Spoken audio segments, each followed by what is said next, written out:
بەڵێ لەگەڵتان بەردەوامە بین لە تەوەری ئەم بەشەمان ئەمانێت لەگەڵ میوانی بەڕێزی بەرنامەکەمانە بەڕێز دکتۆر چرۆ نەجمەدین هەمەوەندی ڕابێژکاری نەخۆشەکانی ژنان و مناڵبوون قسە بکەین لەسەر بەشێکی گرنگی جەستەی خاتوونەکان کە ئەویش دەمی ڕەحمە و ئەو با بڵین باوترین نەخۆشەکان کە لەم بەشەی جەستەی خاتوونەکانە هەیە ئەندامی زاوزەی خاتوونەکان کە بەتایبەت بەداخەوە یەکێ لە باوترین جۆرەکانی شێرپەنجە لە خاتوونەکان هەر شێرپەنجەی دەمی ڕەحمە قساکەین لەسەر بەتایبەت هۆکارەکان و چارەسەرەکان و ئەوەی کە خاتوونەکان چۆن پێش ئەوەی توش بن یان ئەگەر خوا نەخواسە تووشیش بوون لە قۆناغە سەرەتاییەکانە پێی بزانن ئەو پشکنینەی کە تایبەتە بەم بەشە چییە لەگەڵ بەڕێزیان لەسەر ئەم بابەتە گفتوگۆکەین. دکتۆر چرە سڵاو لێبێ بەخێر زۆر سپاس بۆ ئەم بەرنامەیە زۆر سپاس بۆ گوێگران و بیرەناری ئەم بەرنامەیە هیوادارین قسەکانمان بەسوود بێ بۆ خێزانەکان هیوامانە ئینشەڵڵا بێ. دکتۆر هەر با بڵین نەخۆشە باوەکانی بەشی تایبەتێک لە جەستەی خاتوونەکان ئەویش دەمی ڕەحم نەخۆشە باوەکانی کامانەیە؟ بەڵێ دەمی ڕەحم بەشی خوارەوەی ڕەحم ئەکات یان مناڵانەکات کەمە تقریباً 3 بۆ 4 سانتیمەترەکە. ئەمە کەناڵێکە خەلیەکانی لە ناوە خانەکانی لە ناوە درێژکۆڵەیە لە دەرەوە ئەگۆڕێ ئەبێ بە 4 گۆشەی دەمی ڕەحم. فدەمی ڕەحم یعنی یەکێکە لەو ئەندامانەی کە لەوانەیە گۆڕانکاریتیا ڕووبە ئەگەر معڕەز بێ بۆ ئیلتیهابات و بۆ هەموو کێشەیەکی تر. نەخۆشیە باوەکانی دەمی ڕەحم لەوانەیە وەکو برینێک لەسەر دەمی ڕەحم دروست بێ. ئەم برینانە زۆر جارێمە نەخۆش دڵنیا ئەکەینەوە کە ئەمە هەر برینێکی ئەتیادیە و فسیۆلۆجیە و پێویستی بە هیچ نییە. زۆر جار لەوانەیە دەرمانێکی وەکو هینی ئیلتیهاباتی بینێ، بەڵام زیاتر ئێمە ڕێنمایی ئەوەیانەکەین کە خۆیان پاک و تەمیز ڕاگرن و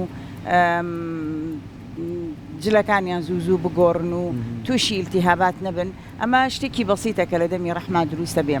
بێجگە لەمە لەوانەیە گۆشتی زیایە لە دەمی ڕەحما دروست بێ و ئافرەتانەی کە زۆرتریە نەخەستەخانە و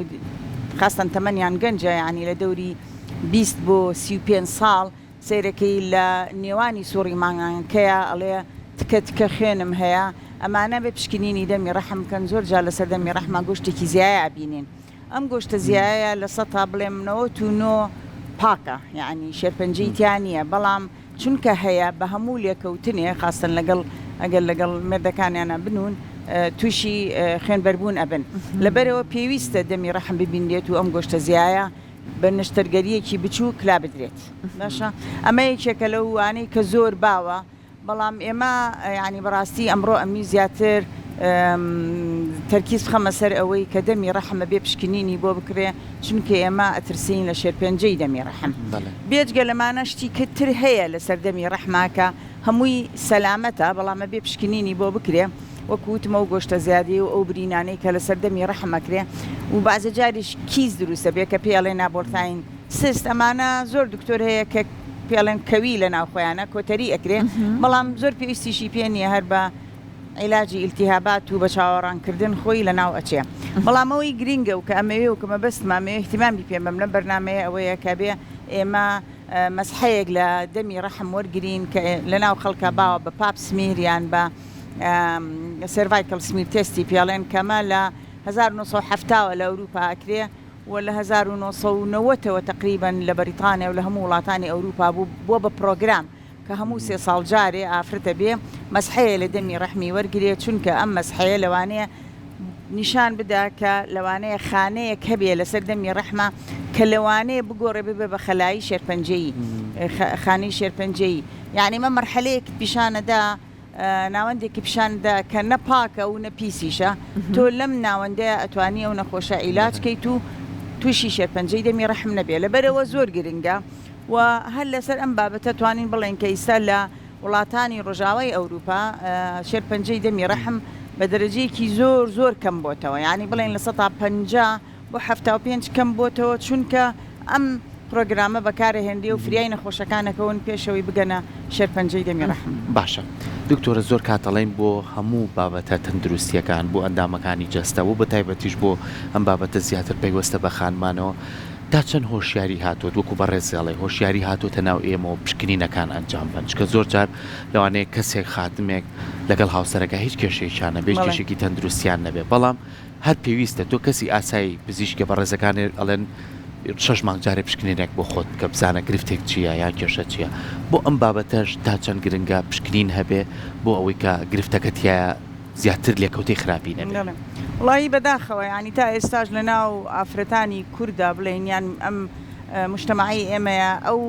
زانیاریە نییە کە ئەبێت ئەمانە پشکنینی دەمی ڕەحم بکەن وەکو وتم لە ئەوروپا هەموو 3 ساڵ جارێ ئافرەت دەگەر هیچ شتێکی نەبێ نامەی بۆ ئەچێ بۆ ماڵەوە پێڵێن وەرە پشکنینی دەمی ڕەحمکە گەر نەیە 2-3 جار نامەکەی بۆ چێ بۆ ماڵەوە بەڵام لێرە ئێمە ئەم پرۆگرامەمان نییە بەڵام چەند جارێ باسمان کردووە کە ئافرەت خۆی ئەبێ بێت داوای ئەم تێستە بکە ئەم تێستەش ئێمە لە خستخانەی ژنان و مناڵبوون هەمانە و لە زۆربەی نۆرینگەکانی پسپۆری ژنان و مناڵبوون هەیە تێستێکە کە زۆر پاری تێناچێ ئەتوانێ بکرێت کە تۆ ئەمەت کردی تر دڵنیا ئەبیتەوە تا 3 ساڵی تر کە تۆ هیچ خانەیەکت نییە لەسەر دەمی ڕەحمتە کە ڕەوانەیە بگۆڕێ بێ بە نەخۆشیێکی خراپ تەبان ئەمە وەکو تۆ وتە دەمە هۆشیاریە بێ خەڵک بیزانێ ئەبێ بکرێ بە پرۆگرام ئەبێ هەموو 3 ساڵ جارێ بکرێ و ئەگەر خراپ هاتەوە ئەوە طبعا شتیکەی بۆ ئەەکەی وەکوتم ئەمە شێرپەنجە نیە ئەمە مەرحەلەیەکە گەر عیلاجی نەکێ بێ بە شێرپەنجە لەبەرەوە بێ بکرێت لە تەمەنی 25 ساڵیەوە تا تەمەنی 50 ساڵی ئەبێ هەموو 3 ساڵ جارێ ئافرەت ئەمە بکە و لە دوای تەمەنی 50 ساڵی هەتا تەمەنی 65 هەموو 5 ساڵ جارێ بیکە ئەگەر هاتەوە شتێکی هەڵەی تیا بوو یعنی ئەگەر خانەیەکی خراپی تیا بوو یا خانەیەکی تیا بوو کە لەوانەیە بگۆڕێ بە بەڕاحلە گۆڕێ هەر خانەیە پێویستی بە 5 ساڵ هەیە بۆی بچێتە مەرحەلەیەکی ترەوە ئەگەر تیا بوو ئەوە ئێمە لەو مەرحەلەیە فریایەکەوین و لای ئەبین و تەواو وەکو ئەڵێن کیورە بێت چاکە بێتەوە ئینشاءالله کاتە هەر خاتوونێک دکتۆر سەردانی پزیشکی ژنانی کرد هەر پێویستیش ناکە کە خوا نەخواستە گرفتێکی هەبێت خۆی داوا بکە بۆی کە ئەم پشکنینەی 3 ساڵ جارێک بۆ ئەنجام بدرێ جا ئێستا دکتۆر بابێنە سەر ئەوەی کە تۆزێک زیاتر ئەم جۆرە لە شێرپەنجەی خاتوونەکان ڕۆن بکەینەوە شێرپەنجەی دەمی مناڵدان با کوردیەکەشی بڵێن دکتۆر نیشانەکانی ئەگەر خوا نەخواستە خاتوونێک توش بوو چییە دکتۆر؟ بەڵێ نیشانەکانی شێرپەنجەی دەمی ڕەحم بەداخەوە ئەگەر داوام لێ بکەی بڵێ هۆکەی چییە هۆکەی چێکاتە جۆرێک ڤایرۆسە کە لە ناو ئێمە پێڵێن ڤایرۆسی بالۆکە و پێڵێن هیومن پاپیلۆما ڤایرۆس ئەمە تقریبا زیاتر لە 100 جۆری هەیە بەڵام لەوانەیە بڵێم لەم 100 جۆرە لەوانەیە 1 بۆ 2 کە ڤایرۆسی 16 زۆر کارسۆلینجینیکە یعنی بێتە هۆی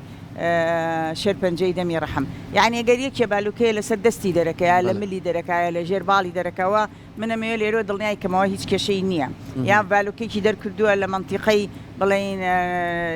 زێیەکەی لەو شوێنانە ئەمە هیچ کێشەیەکی نییە ئەو ڤایرۆسا ئەبێ بچێتە ناو دەمی ڕەحمەوە لە ناو دەمی ڕەحما بۆ 2 ساڵ مێنێتەوە ئەگەر بێت و ئەو کەسە خۆی ئیمونیتیویان مقاومەی جسمی باش بێ بتوانێت ڤایرۆسەکە دەرکات لە جسمی تووشی هیچ نابێ بەڵام ئەگەر ڤایرۆسەکە بمێنێتەوە لە 2 ساڵ زیاتر اینجا گۆڕانکاری لە خانەکانی دەمی ڕەحماەکە خۆی ئەم بالوکەی ئەسڵەن بۆ لانەی خاتوونێک تووشی بێ وڵی خۆی بالوکەکە زۆر بەربڵاوە بەڵام زیاتر ئەوەی کە ئیلم پێڵێ ئەڵێ بە ڕێگەی هینە جوتبوونی ناتەندروست ناتەندروست بەڵێ پاک و خاوێنی تا چەند کاریگەری هەیە لەسەروی ئەم ڤایرۆسە پاک و خاوێنی دەوری هەیە بەڵام ئەگەر ئێمە بمانەوێت ینی پاک و خاوێنی دەوری هەیە بۆ توشبوونی التیهابات بەڵام بۆ ئەم ڤایرۆسە تەسەوورەکەم پاک و خاوێنی هیچ ئەگەر ئەم ڤایرۆسە نییە ڤایرۆسەکە بە نەوەعێ بڵاوە کە ئەتوانین بڵێن هەموو کەسێک لەوانەیە توش بێت لەبەر ئەوە ئەم سمیر تێستەیان مەسحی دەمی ڕەحمە ئەبێ هەموو ئافرەتێ بیکە و ئێمە ناتوانین ئەمە بکەین بە ستیگما بڵێن ئەم ژنە هەیەی لەبەرەوە ئەمە شتێکی خراپی کردووە یان شتێک وەکو پێم وتی زۆر بڵاوە و ئەوان لە تەمەنی 25 ساڵیەوە دەستی پێ ئەەکەن چونکە ئەڵێن کچانی ئەوێ تەبان ئەوان زیاتر ئاکتیڤن بە ژیانی هاوسەرگی شتیانەوە لەبەرەوە لەوانەیە زۆرتر بێ بەڵام مقاومەی جسمی ئینسان تا 25 ساڵیش ئەوە بە قووەتە لەوانەیە بتوانێت ڤایرۆسەکە لە ناوبەرێ لەبەرەوە دوای 25 ساڵی ئەم پرۆگرامە دەست پێەکە هەموو 3 ساڵ جارێ بێ ئافرەت چێکێکی دەمی ڕەحمی بکە بۆی بزانێت هیچ گۆڕانکاریەک لە خانەکانی دەمی ڕەحمانە بۆ چونکە ئەگەر هەبێ ئێمە ئەتوانین چارەسەری بکەین لەو مەرحەلەیە. دکتۆر ئەم جۆرە لە شێرپەنجەیە کە ڤاکسێنی هەیە لە خاتوونەکانە بەڵێ ئەم جۆرە لە شێرپەنجەیە کە ڤاکسێنی هەیە لە خاتوونەکانە باسێکی ڤاکسەنەکەیمان بۆکەی دکتۆر تەمەنێکەوەی ئایا لای خۆمان ئەمە هەیە؟ بەڵێ ئەمە لە تقریبا لە 2012 ڤاکسینەکە دەستی پێکرد لە بەریتانیا لە تەلەبەی سەفی 2 متەوەستەی ئەن و لە 18 ساڵیە دانێکیکیان لێدەن لە دوای 18 لە 24 شا پێڵێن بوستەر دۆز 3 دۆزە خۆی ڤاکسینەکە. لە پێشە هەموو مشتەمەعاتی ئیسلامی و جوولەکەکانیش زۆر بەرەنگاری ئەم ڤاکسینە بوونەوە ئەوان بەو نەزڕەیە سەیریانە کرد کە کچەکانیان هیچ علاقاتی خارجیان نییە بۆچی ئەم ڤاکسینە بەکاربێنن. دوایی گەیشتە ئەو دەرئەنجامەی کەمە بۆ هەموو حاڵەتێک وەکو وقایەیە وەکو خۆپاراستنە لە توشبوون بە ڤایرۆسەکە یەکەم شت و لە دوایی شاگە ڤایرۆسەکە بمێنێتەوە لە دەمی ڕەحمە بێ بەهۆی شێرپەنجەی دەمی ڕەحم. فئیستا هەموو مشتەمەعی بەریتانی و ئیرلەندی و زۆربەی وڵاتەکانی ڕۆژئاوای ئەوروپا ئەم ڤاکسینە لە مەکتەبەکانە لە 12 ساڵی و لە 18 و لە 24 ئەیدەن لەبەر ئەوە ڤایرۆسەکە هیچ تەسیری نەماوە و احتیمال لە لای خۆشمان هەبێ. بەڕاستی من زۆر متئەکید نیم، زۆر جارەڵێن هەیە و زۆر جاریژەڵێن بە پارەیەکی گرانە. ئەم ڤاکسینانە دوو ڤاکسینیان دروست کردووە لە بەریتانیا، گاردەزێل و زێڤێراکس، هەردووکی زۆر باشە طبعاً، بەڵام ئێستا زیاتر گاردەزێڵەکە بەکارێنێن چونکە تایبەتە بە ئەو نەوەعی 16 و 18 و ئیتر کەسیش تووشی سەرەتان نابێگە لێی با زۆر باش. ئەم چارەسەر ئێستا لای خۆمان نییە؟ بەڵێ ئەم چارەسەر ئێستا لای خۆمان نییە؟ ئەم چارەسەرە وەکو ڤاکسین لای خۆمان نییە، بەڵام وەکو وتم ئەگەر بێت و لای ئێمە تێستی دەمی ڕەحم بکەن ئەمە بە دەرەجەی یەکەم. بە دەرەجەی دووەمیش ئێمە ئێستا تێستی ڤایرۆسەکەش ئەەکەین، یعنی ئێمە سوابێک لە دەمی ڕەحم وەرەگرین ئەینێرین بۆ 1-2 مختبەر هەیە لە ناو شارە بە سوپاسەوە ئەیکەن وەلەو تۆزێ گرانە 80 بۆ 100 هەزاری تێچی بۆی تێستکە بزانن ڤایرۆسەکە لە دەمی ڕەحمە هەیە. طبعا ئەمە دوو گروپ لە ڤایرۆسە، گروپێکیان پێڵێن های ریسک یعنی زۆر خەتەرن، گروپێکیشان کەمترە. بە هەفتەیە نەتیجەکەمان دەسەکەوێتەوە پێڵێ ئەم نەخۆشە ڤایرۆسەکەی هەیە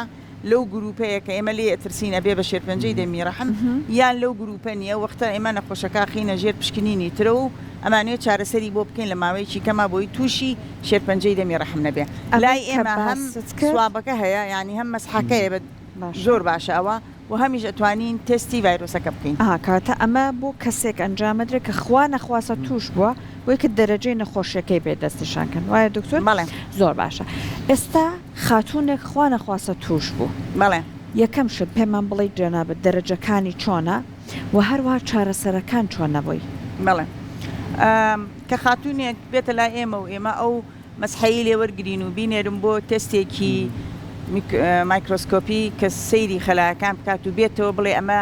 دەرەجەی 1 لە خەلیەکانی توش بووە، دەرەجەی 1 ینی نسبەیەکی زۆر کەمە.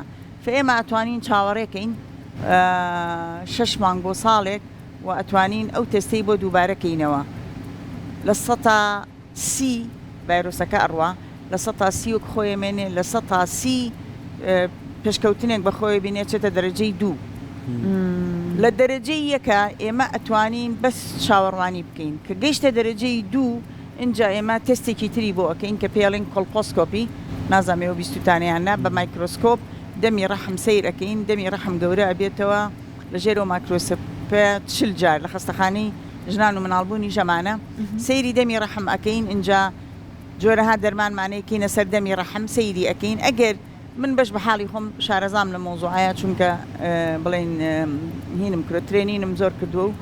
ڕاهێنانم زۆر کردووە لەسەری، ئەگەر لەسەر دەمی ڕەحم شتێک ببینین کە نیشانەی ئەوە بێ کە ئەم ژنە دەرەجەی 2 هەیە، دوو نوع چارەسەر هەیە، ئەوە تا ئەم جارە بڵێن عینەی لێوەرئەگرین پێڵێن بایۆپسی، یان ئەوە تا دەمی ڕەحمی بن لە 1 سانتیمەتر کەمتر ئەبرین نەخۆشەکە کۆتایی پێدە و دیسانە بێت تەمان ئەمەش بنێرینەوە بۆ پشکنینێکی تر. باشە ئەم ڤایرۆسە ئەگوازرێتەوە ئەگەر خاتونێکەکەی بێت؟ بەڵێ ئەم ڤایرۆسا بە جوودبوون ئەگوازرێتەوە، بە هەموو ئاوێکی لەش ئەگوازرێتەوە، یانێگە تۆ ڤایرۆسێک لەسەر دەستت بێ ئەم باڵۆکەیە هەڵیکەنی ئاوی ئەوە بچێتە سەر شوێنێکی تر لە شوێنێکی ترش دروستە بێ، لەبەرەوە ئاوی ڤایرۆسەکە خۆی زۆر هینە بڵێن بەنگلیزی پێڵێن کۆنتەنجیەس، یعنی زۆر بڵاوە بێتەوە،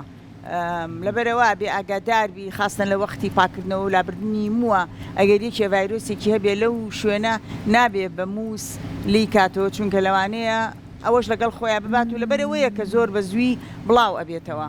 ئێمە دایمەن من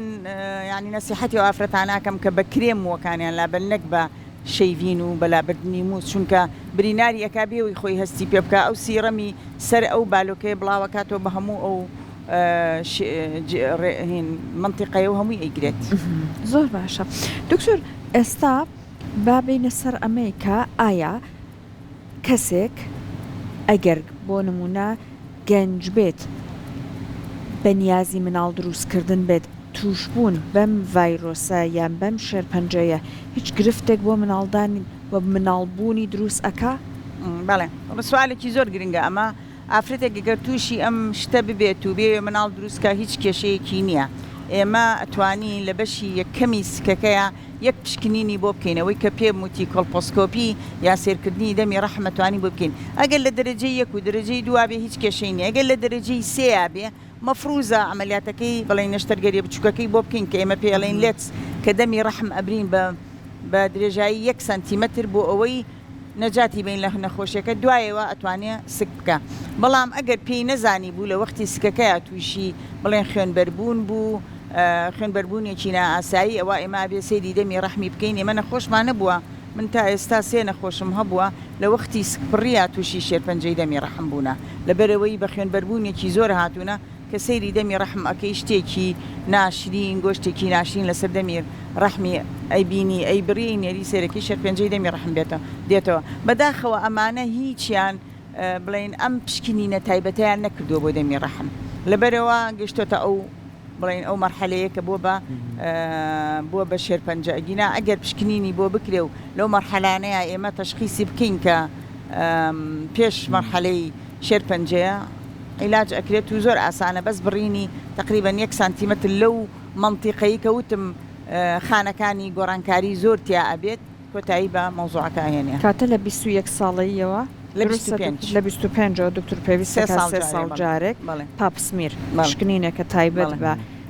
ڤایرۆسیان شێرپەنجەی دەمی مناڵدان خاتونەکان ئەنجامی بن. ئایا بۆ نمونە ئەگەر کچ بێ هاوسەرگیری نەکردبێ ئەوی شەرەبێ ئەنجامی بە؟ لێرە ناتوانین لێرە نابێ. باش کاتە ئەنجامی بن ئەگەر هاوسەرگیریان کردووە هاوسەرگیری ئەتوانێت باشە و پاک و خاوێنی ڕابگرن خاتونەکان ئاگیان لە تەندروستی خۆیان بێت و سپاس بۆ زانیاریەکانی بەڕێز. دەست خۆش پێ دکتۆرە زۆر زۆر سپاس بۆ زانیاریەکان. خۆشحاڵیەوە.